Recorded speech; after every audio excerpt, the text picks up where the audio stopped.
ලෝක ප්‍රසිද්ධ ඒ වගේම නොබෙල් ත්‍යාගලාභී අපි හැමෝම දන්න ඇල්බර්ට් අයින්ස්ටයින් මහතා වර එක පවසා තිබෙනවා imagination is more important than knowledge කියලා. ඒ කියන්නේ දැනුමට වඩා පරිකල්පනය වැදගත් බව. ඒ වගේම ඔහු වර එක පවසා තිබෙනවා දැනුම ඔබ දැනටමත් දන්නා දෙයට සීමා වන බවත් අනාගතය නියෝජනය කරන සොයා ගැනීම සහ නවෝත්පාදනයන් සඳහා ගාමක බලවේගය පරිකල්පනය බවත් ඔහු තරයේ විශ්වාස කරන බව. ඉතින් ඇත්තටම මේ ඉමෑජිනේෂන් නැතිනම් පරිකල්පනය තවත් විදිහකට අපි කිව්වොත් කෙනෙකු සිතින් මවා ගන්නා දේවල් ඇත්තටම සැබෑ වෙනවද?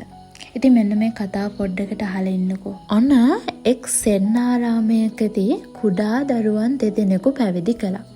ඉතින් මේ කුඩා හිමිවරුන් දෙදෙනා දැඩි විනයක් යටතේ ඉගෙනීම් කටයුතු කරගෙන ගියා. ඉතින් වසර 3කට පස්සේ මේ කුඩා හිමිවරුන් දෙදෙනාට පරීක්ෂණයකට මුහුණ දෙන්න සිදු වුණා. ඒ තමයි ගිරිගන්නා ලෝදිය වලක් මතින් නැති අඩි 60ක් තරම් දිග අඟල් 2ක් පළල ඒ දණ්ඩක් මතින් එක් කෙළවරක සිට අනෙක් අන්තය දක්වා ගමන් කිරීම. ඉතින් ඔන්න මේ ගමනේදී හදිස්සියවත් පය ලෙස්සලා ගියොත් නැතිනම් හිත සැලුනොත් අද වැටි මිය යෑමට සිදු වෙනවා. ඉතින් මේ පරීක්ෂණය එතරම් බිහිසුණු පරීක්ෂණයක් වුණා. ඉතින් මේ යෝන් හිමිවරුන් දෙදෙනාට පුහුණු වීම සඳහා සතියක කාලයක් තිබුණා. පරීක්ෂණය පැවැත්වෙන්නේ තනිවම. નિયમિત දිනය උදා වුණා වුණ. ආරාමේ සියලු හිමිවරු පරීක්ෂණය දෙස බලාගෙන හිටියා. පළමුවැනි ස්වාමීන් වහන්සේ නිහඬව ලෝදිය වලේ එක් කොනකට පැමිණියා.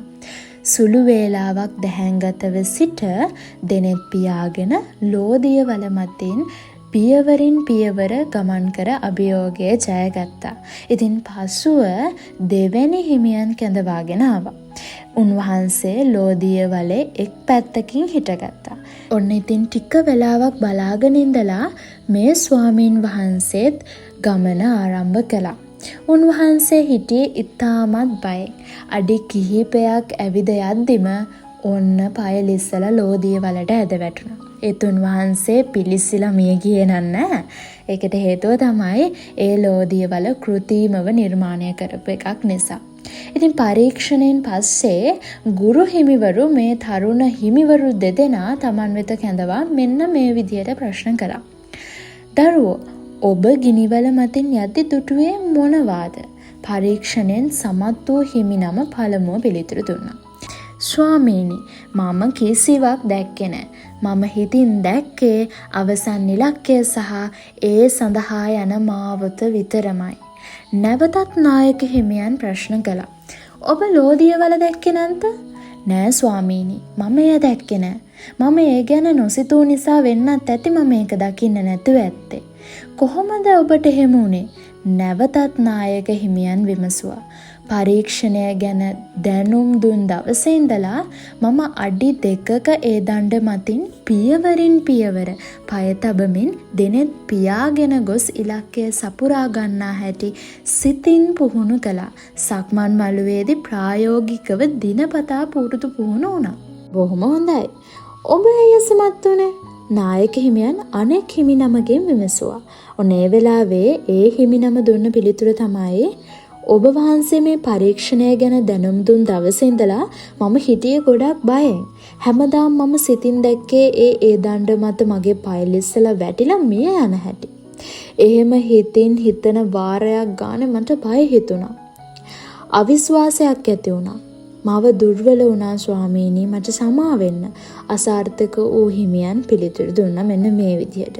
ඔබේ සොහොයුරු සමත් වෙන්නත් ඔබ අසමත් වෙන්නත් හේතුව ඔබටම දැන් තේරෙනව නේද? නායක හිමියන් යලිත් විමසුවා. එහෙමයි ස්වාමීනි, මම ඉලක්කය රඳවගත්තේ ලෝදිය වල වෙත නිසා.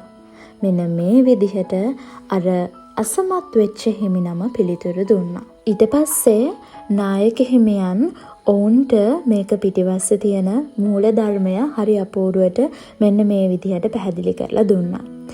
අපි දකින්නේ සිතින්, සවන් දෙන්නෙත් සිතින්, රස, ගඳ, සුවඳ ආදිය විඳින්නෙත් සිතින්.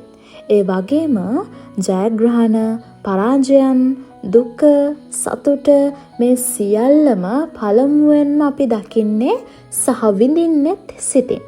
අපි සිතින් දකින, අහන, විඳින සියල්ල සත්‍යයන් වෙනවා. එහෙමනම් සත්‍ය දැකීම කළ යුත්තේත් සිතින්මයි. සත්‍ය දැකීම අරමුණු බවට පත් කරගත්තොත් එයත් ඔය ආකාරයටම ඔබට ළඟා කරගත හැකි. ඉතින් මෙන්න මේ පුංචි කතාව අවසානයේදී මට ඔයාලට කියන්න ඕනුනේ මේ කතාව පිටිපස්සේ තියෙන මූලධර්මය ගැන. ඉතින් මේ මූලධර්මය ඊටමත් ප්‍රබල මනෝවිද්‍යාත්මක සිද්ධාන්තයක්. ඒක ඔයාලා දැනටමත් දන්නවා ඇති. අහලත් ඇති සමහර විට. ඒක තමයි චිත්ත රූප මැවීමේ කලාව. නැතිනම් තවත් විදිහකට කිව්වොත් චිත්ත රූප මැවීමේ විද්‍යාව නැමැති ක්‍රමවේදය ගැන. ඉතින් අපේ ජීවිතවල තියෙන ඉලක්ක සාර්ථක කර ගැනීම සඳහා ලෝකයේ ඉගැන්වෙන ඊටමත් විශිෂ්ට සහ සාර්ථකම ක්‍රමවේදයක් තමයි මේ අදාළ අරමුණ ඉටු වී ඇති ආකාරය සහ ඒ සඳහා ගමන් ගන්නා මාවත සිතින් මැවීමට පුරුදු පුහුණු වීම. ඉතින් ඒ වගේම තමයි දිනපතා පුහුණු වීමේදී අදාළ කාර්ය සාර්ථක කර ගැනීමේ નિરાයාස පෙළඹවීමත් මේ සමගම සිදු වෙනවා. මම ඔයාලට පුංචි උදාහරණයක් කියන්නම්. ජෙරි වෙස්ට් ඇමරිකානු පැසිපන්දු ක්‍රීඩකයා හොඳටම ගෝල්ස් වාර්තා කරන්න එකම එක හේතුව ඔහු කියන විදිහට ඔහු ඒ ෂොට්ස් හැම එකක්ම ගණන් කිරීමට නොහැකි තරමක් මනසින් ප්‍රැක්ටිස් කරලා තියෙනවා. ඒ වගේම ඔහුගේ ජයග්‍රහණ සහ එම ජයග්‍රහණ ඔහු සමරන ආකාරය ඔහු මනසින් මවාගෙන ඔහු ඒ තුල ජීවත් වෙන්න හැම නිතරම පුරුදු වෙලා ඉඳලා තියෙනවා. ඒ වගේම හොඳින් මතක තියාගන්න අපි අපේ හිතින් දකින්නේ ජයග්‍රහණ නම් අප වෙත ජයග්‍රහණය හිමි වෙනවා. අපි අපේ හිතින් දකින්නේ පරාජය නම් අප වෙත පරාජය උරුම වෙනවා.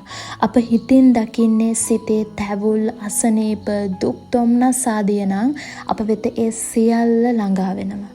අප හිතින් දකින්නේ සතුට සහ විශ්වීය ආදරය නම් අපට පෙරලා ඒ විශ්වීය ආදරය සහ සතුට නිරතුරුවම ලැබෙනවා.